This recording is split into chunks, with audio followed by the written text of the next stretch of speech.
Hello, everyone, and welcome back to TowerGate. It is day 167, Saturday, August the 19th, 2017. Thank you so much for tuning in. Boy, there's just so much to get to. In fact, there's no way I can get to everything I have here in one video. So it's probably going to carry over into tomorrow or even Monday. Just a lot of things happening. So let's go ahead and get started, and we'll just tick through these.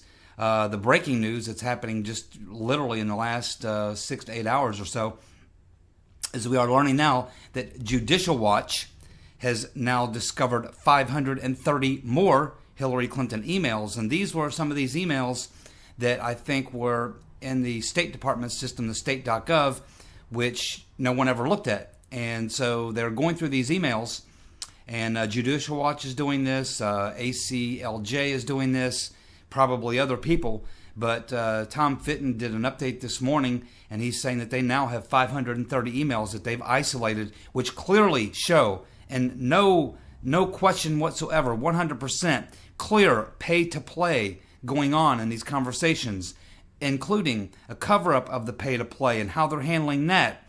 They talk about all this in these transmissions of these classified emails, and much of this information he's referring to is, of course, classified information. These emails were on the state.gov.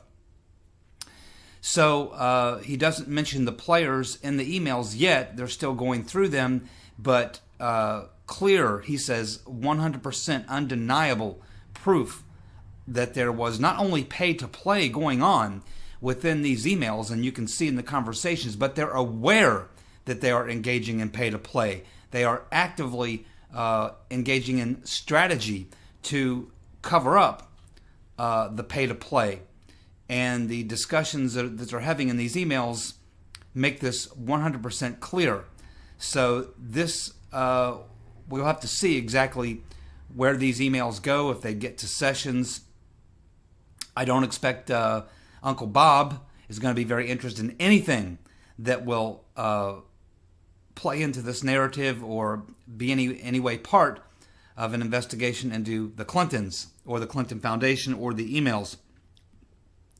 Uncle Bob, his target is the president. He's not interested in getting to the truth of the real crimes. We have to hope that Jeff Sessions is. And Tom Fitton is basically stating that there's absolutely no way that they can look at these emails and draw any other conclusion other than pay-to-play and actively aware of pay-to-play cover-up. This is probably the most important breaking news we have happening right now. So we'll have to see how this probably won't make it into the news cycle until next week. And we'll find out where it goes from here. But important breaking news there from Judicial Watch and Tom Fitton. He's doing a good job over there. Okay, now let's get into a couple of the other things. You know, this craziness now about tearing down monuments and changing street signs, this is reached a level of absurdity already. And this is going to come back and bite these people in the ass, big time. And you're already beginning to see that, but it's going to continue, believe me. And I just don't know who these strategists are on the left who believe that this stuff is somehow, I don't know how they strategize that this is going to help them. But it's reached a level of absurdity, so let's just go through some of this, because we're learning so many things now that we, of course, already knew, but we never thought much about these things until this issue came up. But, I mean, if you know, you would think that Democrat strategists, when they're sitting around the table talking about this and thinking, yeah, let's go ahead and pursue this, you know, you would think they would be smart enough to realize that so many of their liberal icons are guilty of the very same thing that they're accusing people like Lincoln and Washington and these people.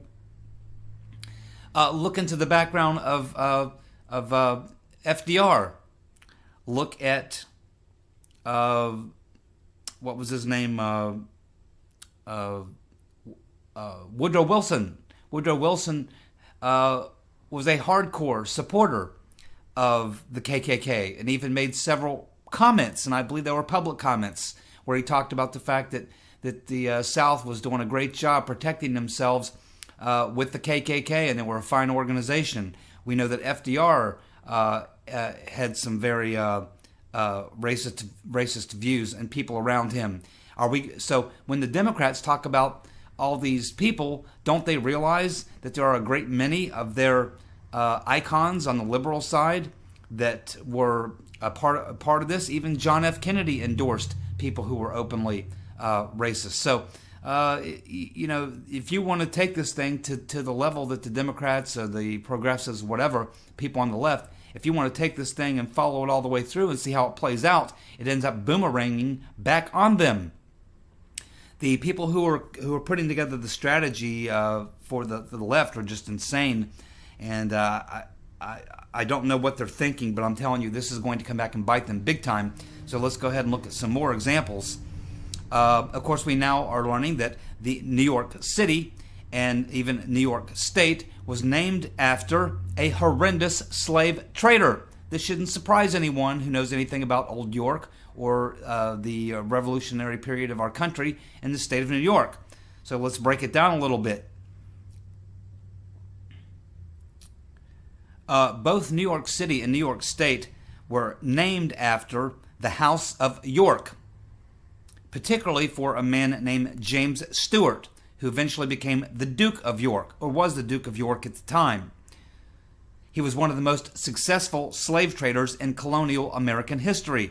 Stuart would eventually become King James I of England, at which time he created the Royal African Company, which which time he transported between 90 and 100,000 African slaves to America and the Caribbean. This occurred between the 1670s and the 1680s.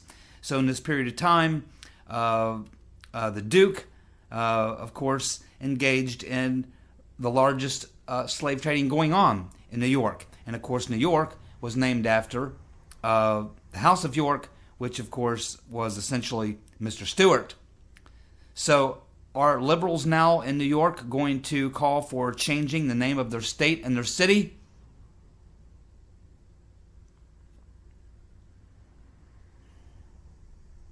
And how about that?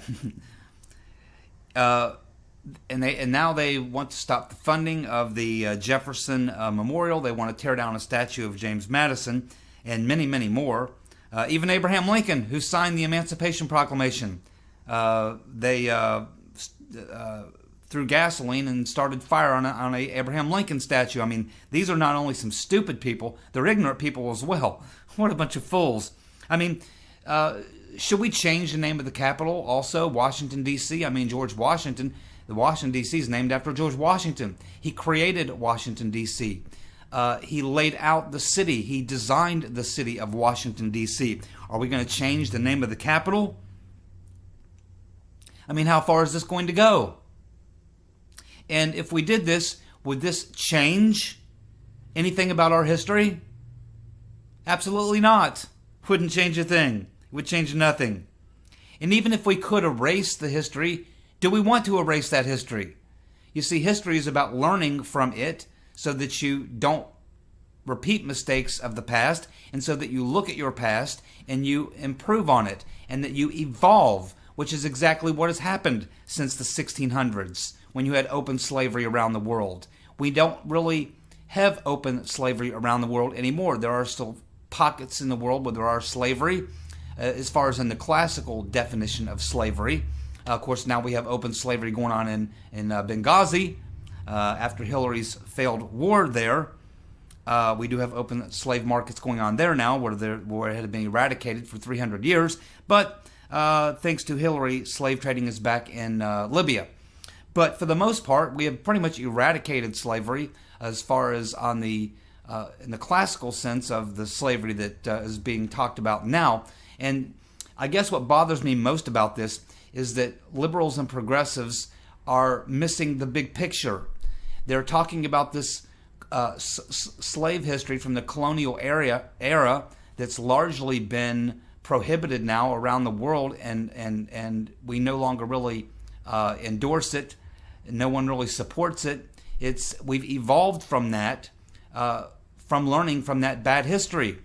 This is what we should take away from it, and that's why those monuments and statues need to stay.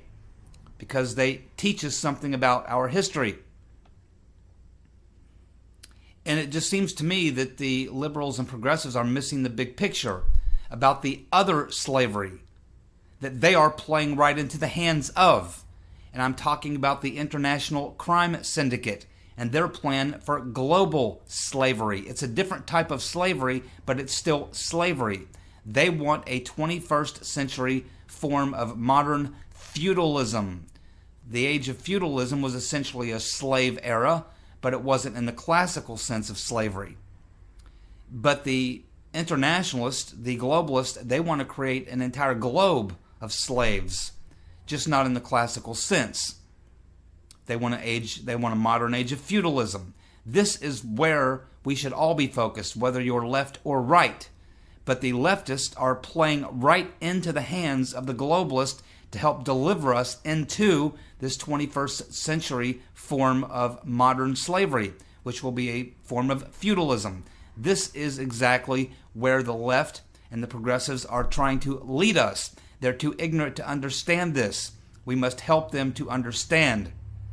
Not only are they ignorant, they are stupid. And this is going to backfire badly. Mark my words.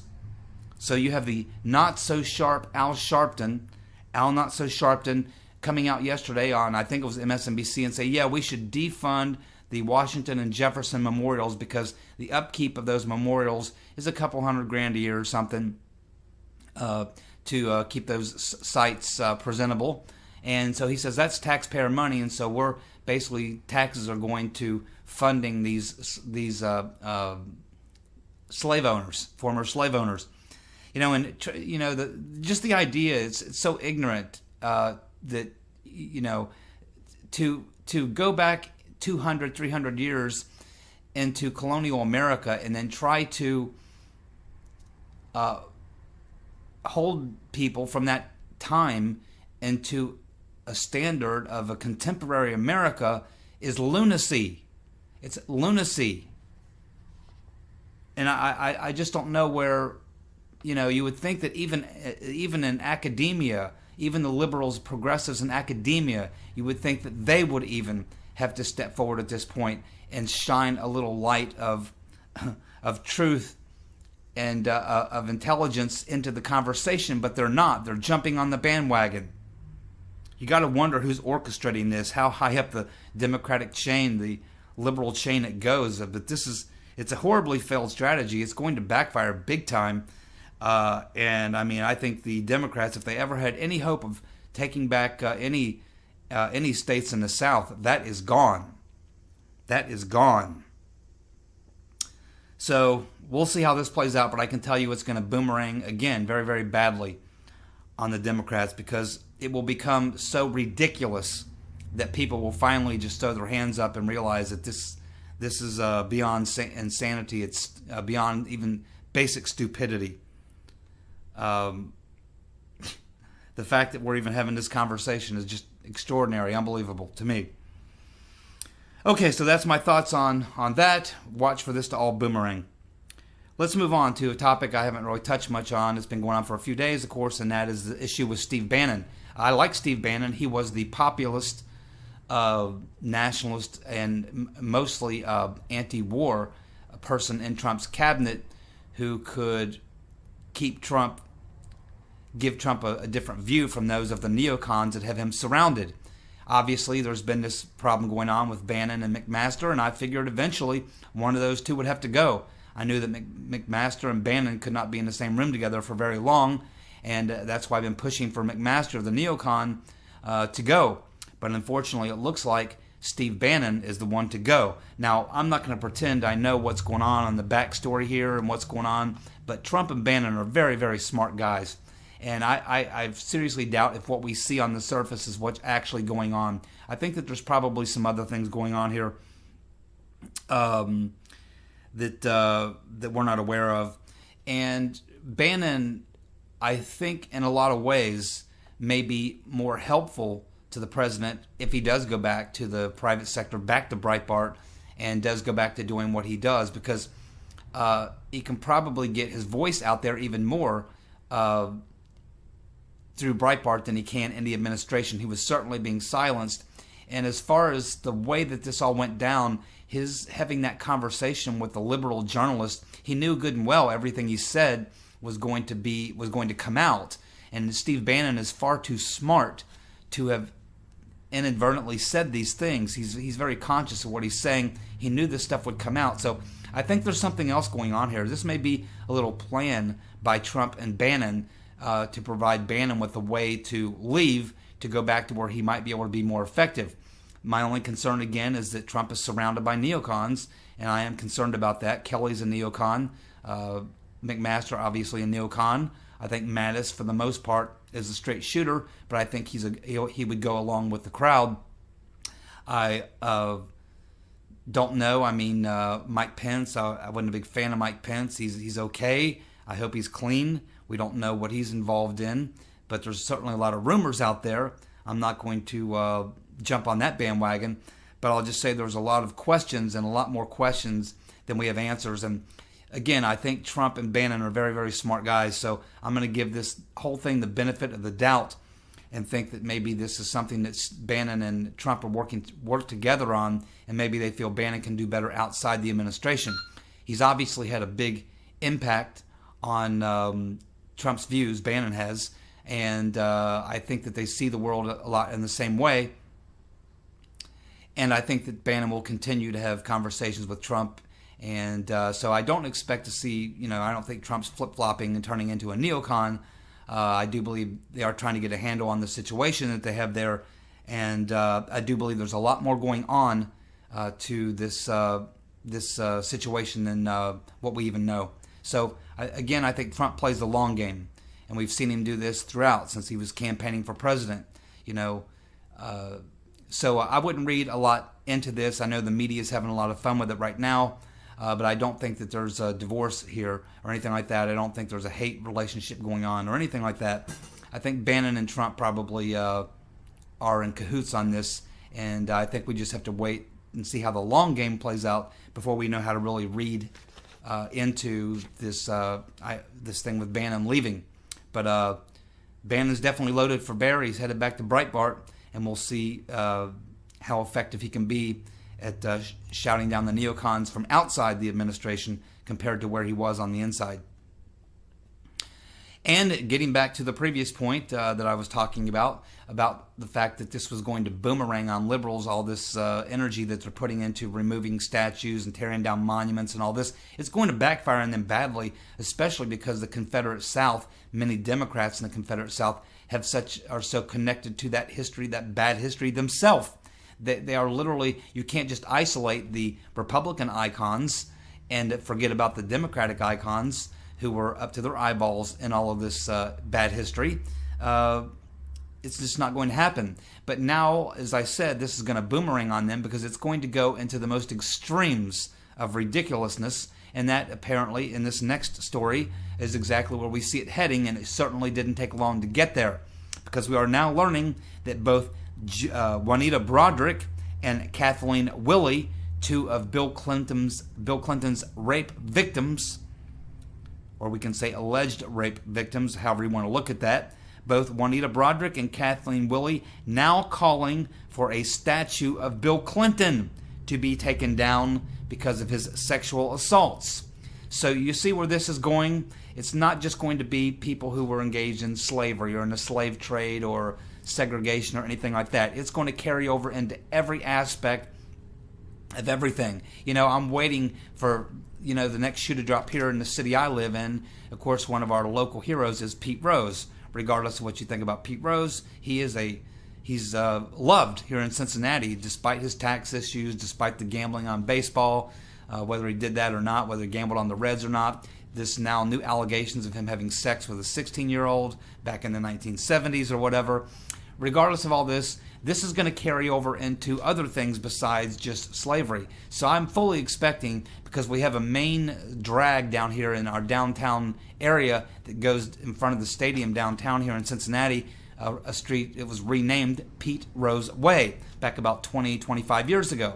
So I'm waiting here locally for the activists to now call for them to change the name of Pete Rose Way back to Main Street or whatever it was before it was Pete Rose Way. So they're going to be going after Pete Rose and probably any body who has anything in their background that doesn't pass the sniff test. Anybody who's not a perfect person is now going to come under assault from the left and from the right, and it won't just be slavery, it'll be everything.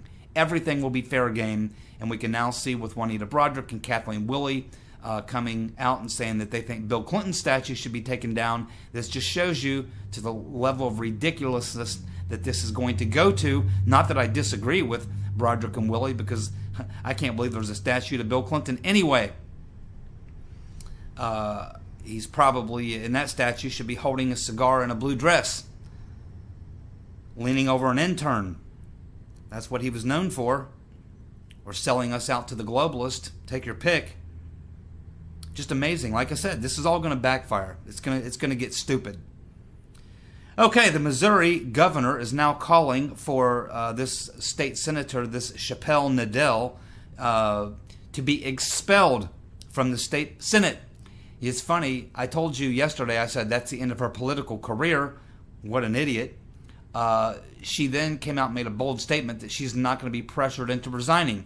Oh, well, Mrs. Chappelle Nadell, you may not be pressured into resigning, but they can sure, members of that state Senate can sure expel you. They may not ask you to resign. They'll just kick you out, which is exactly what will likely happen, because no politician in Missouri or any other state wants to be involved in a re-election campaign in a year from now in any way, shape, or form, having supported Ms. Chappelle Nadell.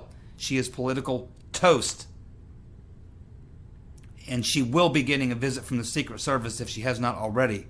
What a huge mistake by her.